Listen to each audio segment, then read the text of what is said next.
सिद्धेभ्यः ॐ नमः सिद्धेभ्यः। निर्मल जल सामान्य है जिनका, चंदन से है दिव्य वचन। अक्षत सम अक्षत है श्रद्धा, सुमनो सा सुंदर है तन।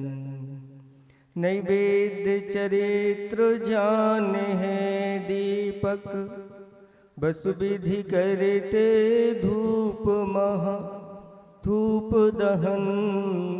ध्यान सुफल है अर्घ समाधि, मुनिवर तुमको नित्य नमन।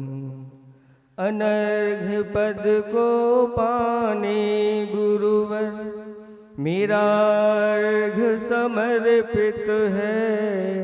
एक जीवन क्या सौ सौ जीवन, गुरुवर तुम्हें समर्पित है। ऋषिवर तुम्हें समर्पित है। देवादिदेव 1008 बद्दा जी के अतिशय कार्य चितनाथ भगवान की, देवादिदेव 1008 वर्तमान शासनक महावीर भगवान की जय। परम उपकारी परम पूज्य आचार्य प्रवर गुरुवर श्री विद्यासागर जी महामुनिराज की जय। 3 कम 9 करोड़ मुनिराजों की जय। आचार्य प्रवर श्री ज्ञान सागर जी महामुनिराज की जय। मुनि श्री विमल सागर महाराज की, मुनि संघ की। धर्म स्नेही पापात्माओं, पंच परमेष्टि के मध्य में जिनका स्थान आता है वो कौन होते हैं? आचार्य परमेष्टि हुआ करते हैं। मध्य में इनको क्यों रखा गया, क्या आप बता सकते हैं? मध्य में इनको इसलिए रखा गया कि ऊपर वाले जो दो पद होते हैं, अरहंत पद और सिद्ध पद, उन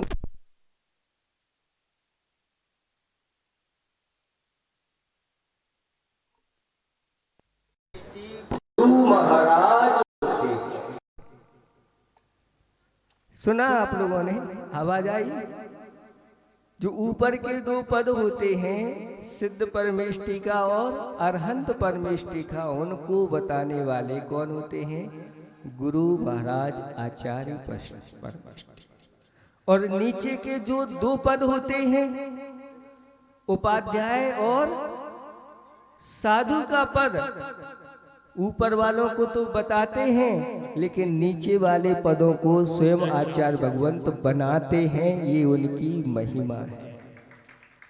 और अब मध्य का पद है तो मध्य का पद कौन बनाएगा? उनके पास ये भी क्षमता है कि समय पर जैसे गुरु ज्ञान सागर महाराज ने अपना पद अपने शिष्य को प्रदान कर दिया और स्वयं आचार्य पद बना गए। ये पद अपने आप में बहुत बड़ा महान पद है। इस कलिकाल में तो ऐसा कहा है कि जिस साधु की चर्या, आहार चर्या, हृदय की शुद्धि और वचनों की शुद्धि है, वह और वर्तमान में अगर ऐसे पंचाचारों का पालन करने वाले और दूसरे अपने शिष्यों को पंचाचार का पालन कराने वाले आचार्य हैं, वो इस कलिकाल में भगवान संज्ञा को प्राप्त हैं। वही साक्षात भगवान है। और ऐसे उन भगवंत का कितने बार 50वां आचार्य परारोहण दिवस इसमें प्रवेश कर गए। ये पूरे के पूरे भारतवर्ष का महान सौभाग्य है। कहा है कि चतुर्थ काल में जो चर्या 1 वर्ष में की जाती थी, 1000 वर्ष में की जाती थी, वो अगर कोई कली काल में 1 वर्ष तक संयम पालन कर ले तो 1000 वर्षों के बराबर होता है। ऐसे हमारे गुरुदेव निर्दोष रूप से अपने रत्नात्रय का पालन करते हुए और आचार्य पद के साथ सुशोभित होते हुए 50वें वर्ष में प्रवेश कर गए। और संयम के तो 55 वर्ष लगभग उन 54 तो हो ही गए हैं, 55 में प्रवेश हो गया है। ऐसे 55 वर्षों से जिनकी साधना चल रही है, क्या जिन्होंने दीक्षा के बाद ही नमक और बूरे का त्याग कर दिया, महान त्यागी। और अब बहुत वर्षों से हरि आदि का भी त्याग है, ड्राई फ्रूट आदि का भी, बहुत सारी चीजों का। उनके बारे में कुछ पंक्तियां आपको सुनाने जा रहे हैं कि जिनके दर्शन मात्र से दिल हो जाता है बाग बाग, और ऐसे उन गुरुदेव का अद्भुत देखा त्याग। गुरुदेव को सूरज कहूं उसमें दिखती आग, चंदा से उपमा करूं उसमें भी तो दाग, सागर से कैसे तुलना करूं उठता रहता झाग। लेकिन मेरे गुरुदेव में तो बस बैराग ही बैराग, बैराग ही बैराग। न मेवा न मावा, न मेवा न मावा, न मीठा न नमक, जिनके चेहरे पर सत्य संयम शील की अद्भुत चमक। न लेते चटाई न खटाई, न रोटी पे साग, ऐसे उन गुरुदेव का अद्भुत देखा त्याग। चर्या में मूलाचार, ध्यान में समय सार, अद्भुत जहाज हैं करते भव सागर से पार। राग जिनको छू नहीं सकता, देश जिनको छू नहीं सकता, ना विषयों से राग, और ऐसे उन गुरुदेव का अद्भुत देखा।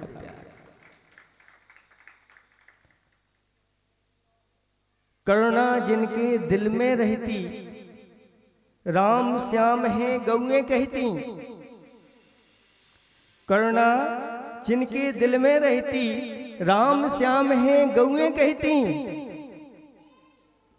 मुख से निकले आगम वाणी, झरझर झरी पराग, और ऐसे उन गुरुदेव का अद्भुत देखा त्याग। न ताम है न झाम है, बस मेरे गुरुदेव तो बस निष्काम हैं।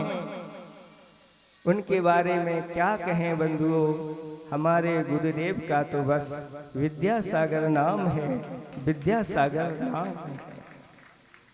ऐसे उन गुरुदेव को, जैसे अभी महाराज लोग बता रहे थे कि ज्ञान सागर जी महाराज, उनको कैसी अंदर से चिंता थी कि मैं अपने पद को जल्दी से निर्वृत्त हो जाऊं। आचार्य भगवंत ने अपने मुख से बताया था कि गृहस्थ जैसे कन्यादान करता है, अगर गृहस्थ की योग्य वह कन्या हो गई है, विवाह के योग्य हो गई है, तो उस गृहस्थ को जैसे चिंता होती है कि इसका जल्दी से जल्दी कन्यादान कर दिया जाए। और जल्दी भी नहीं करता, क्योंकि जब तक योग्य वर ना मिले तब तक जल्दी भी नहीं करता, लेकिन अंदर तो रहती है और ज्यादा समय तक घर में भी नहीं रह सकते। ऐसे ही आचार्य भगवंत कहते थे कि ज्ञान सागर जी महाराज को ऐसे ही चैन नहीं रहता था कि जल्दी से जल्दी मैं इस पद से निर्वृत्त हो जाऊं, और उन्होंने अपने ही शिष्य को अपना ही गुरु बना लिया।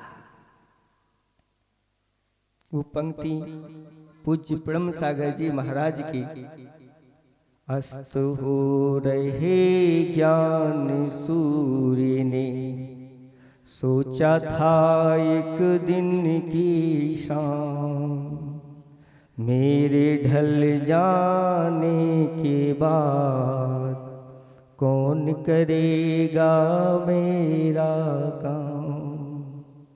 अंधकार में मोह जगत में, ज्ञान प्रकाश भरेगा कौन। मेरे जीवन की बुझती ज्योति को कौन जलाए कौन। सब अयोग का तर दिखते हैं, कोई न दिखता है निष्काम। मेरे ढल जाने के बाद कौन करेगा मेरा काम। ये पंक्तियां उनको चिंता थी, कब जल्दी से जल्दी उनको।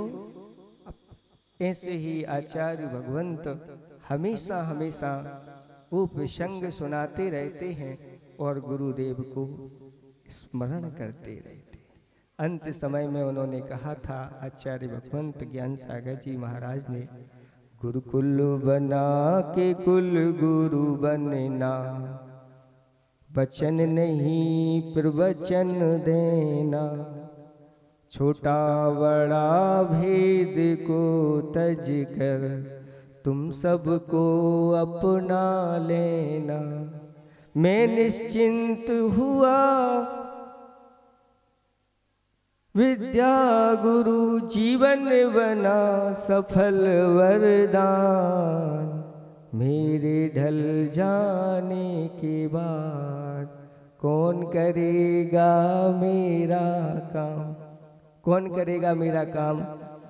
तो हमारे गुरुदेव ने उनका ऐसा काम किया कि उन्होंने अपने संग को ही गुरुकुल नहीं, अनेक स्थानों पर ऐसे गुरुकुल तैयार कर दिए जो एक जैन संस्कृति की विशाल मिसाल तैयार कर दी। ऐसे ऐसे गुरुदेव ने काम किए हैं। परोपकार कहते हैं, परोपकाराय वदन्ति संता।